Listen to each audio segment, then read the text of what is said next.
ஒரு sample SOP அவ்வளோதான், bullet point தான். இதை போய் சாட் ஜிபியில் கொடுத்தீங்கன்னா 4 பேஜ் கொடுக்கும். வேண்டாம், நமக்கு அதெல்லாம் வேண்டவே வேண்டாம். 7 பாயிண்ட்ல முடிச்சிட்டோம். சிம்பிள், ஒரு சாம்பிள் தான் வச்சிருக்கேன். ஃபினான்ஸா இதான் எஸ்ஓபி. பில்லு வந்து கண்டிப்பாக இருக்கணும். பில்லு இருந்தால் தான் பொருள் வாங்குவோம். 15 நாளில் பேமெண்ட்டை செட்டில் பண்ணிடணும். 15 நாள் கழிச்சு யாரும் பேமெண்ட் இல்லைன்னு கத்தக்கூடாது. எவ்வளோ சிம்பிளாக பெரிய பெரிய பாயிண்ட்டை ஒரு 4 வாரத்தில் அடக்கிட்டோம் பாருங்க. அப்படி இருக்கணும் எஸ்ஓபினா. என்இஎஃப்டி ஆர் செக் தான் பண்ணுவோம். டிடிஎஸ் டிடக்ஷன் வந்து கண்டிப்பாக மேண்டேட்டரியாக இருக்கும். டிடிஎஸ் மேண்டேட்ரின்னு ஒரு லைனில் முடிச்சுட்டு போயிடுங்க.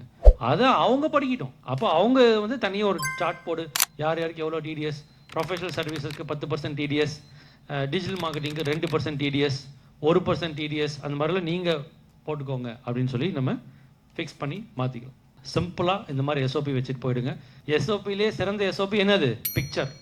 ரூட்ஸ் கம்பெனியில் ஹெச்ஆர் டிபார்ட்மெண்ட்டில் எனக்கு சொன்னாங்க, கொரோனா எங்களுக்கு அதான் நல்லா கற்றுக் கொடுத்துச்சு. நோ மாஸ்க் அப்படின்னு அந்த மாஸ்க் ஃபோட்டோ பார்த்து எல்லோரும் மாஸ்க் போடுறாங்க. நாங்கள் அதுலேருந்து இன்ஸ்பிரேஷன் எடுத்துக்கிட்டோம். இந்த மிஷின்லலாம் பெருசாக எஸ்ஓபி இருக்குது, யார் எது ஆப்ரேட்டரே படிக்க மாட்டுறாரு. இதை செய்யாதுன்னு ஒரு 5 ஃபோட்டோ, 4 ஃபோட்டோ, 2 ஃபோட்டோ. செவரே பேசணும். நான் யாரோட கம்பெனியில் ஒன்று உங்கள் செவரு வந்து விற்கணும், இல்லை உங்கள் செவரு எஸ்ஓபியை பேசணும்.